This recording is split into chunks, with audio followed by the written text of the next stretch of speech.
DSLR र mirrorless क्यामेरामा के फरक छ आउनुस् यसको बारेमा बुझौँ। मिररलेस नाममै बुझिन्छ कि यसमा मिरर हुँदैन। सो तपाईले लेन्स खोलेर हेर्नुभयो भने डाइरेक्टली यसमा सेन्सर हुन्छ जुनले चाहिँ तपाईको इमेज वा भिडियो निकाल्ने काम गर्छ र यसको सेन्सर र लेन्सको डिस्टेन्स चाहिँ नजिक हुने भएर चाहिँ यसमा नर्मली अलिकति फास्ट अटो फोकस हुन्छ भनिरहेको हुन्छ वा इमेज क्वालिटी अलिकति राम्रो हुन्छ भनेर हामीले बुझ्न सकिन्छ। त्यस्तै डीएसएलआरमा भनेको चाहिँ भित्रदेखि तपाईको मिररको मेकानिजम हुन्छ। यहाँ भित्र एउटा मिररको मेकानिजम हुन्छ। ठुलो यो मिररको मेकानिजमले गरेर यसको साइज हल्का ठुलो भएको हुन्छ।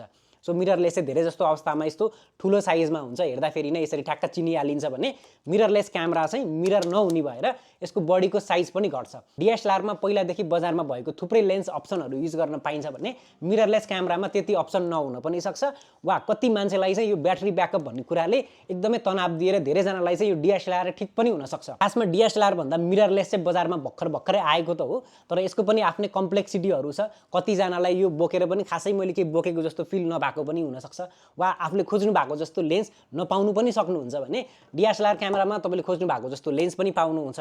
तपाईलाई फोटोग्राफीको लागि हो भने यसले मजाले काम दिन्छ, भिडियोको लागि पनि काम दिन्छ। ब्याट्री अलिकति ठुलो भइरहेको हुन्छ, सो ब्याट्री ब्याकअप पनि राम्रो हुन्छ, धेरैजनालाई चलाउनु पनि सजिलो लाग्छ है। सो यसको पनि आफ्नै फाइदा र आफ्नै बेफाइदा छ। अर्को कुरो भनेको बजेटको पनि कुरा होला। डीएसएलआर आजभोलि सस्तोमा आउँछ, तपाईलाई सिक्नको लागि पनि एकदम बेस्ट हुन्छ, पर्सनल युजको लागि पनि ब्याट्री ब्याकअप राम्रो दिने भएर बेस्ट हुन्छ। र फोटोग्राफीको मामलामा चाहिँ डीएसएलआर र मिररलेसमा धेरै फरक भने हुँदैन। यहाँ मिररलेस क्यामेरा चाहिँ तपाईलाई अब कलर ग्रेडिङहरू गर्नुपर्छ हैन, नभए भिडियोको लागि धेरै युज गर्नुपर्छ भन्दाखेरि सानो साइजको हुन्छ, बोकेर यसरी मुभमेन्ट गर्न पनि सजिलो हुन्छ, गिम्बलमा राख्न पनि सजिलो हुन्छ भन्ने हिसाबमा मिररलेस पनि ठिक हुन सक्छ। सिस्टम भनेको चाहिँ टोटली डीएसएलआर भन्दा डिफरेन्ट हो।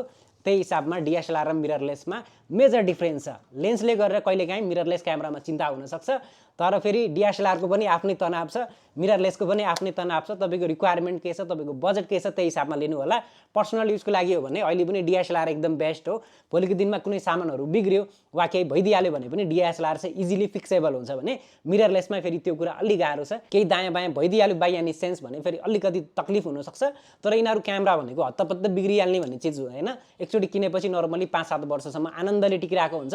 मजाले जतन गरेर चलाउनु भयो भने, अब खसाल्नु भयो भने त छुट्टै कुरो हैन। अब यस्तै रेगुलर इन्फर्मेसनको लागि पक्कै पनि क्यामेरा लेन्स घरको पेजलाई फलो गरेर राख्न सक्नुहुन्छ। तपाईलाई सेकेन्ड ह्यान्डमा क्यामेरा किन्नु पर्यो, बेच्नु पर्यो, नभए कुनै स्पेसिफिक रिक्वायरमेन्ट छ तपाईको बजेटको हिसाबमा भने तल दिएको WhatsApp को नम्बरमा एड अप गरेर पनि कुराकानी अगाडि बढाउन सक्नुहुन्छ। हस् त, धन्यवाद।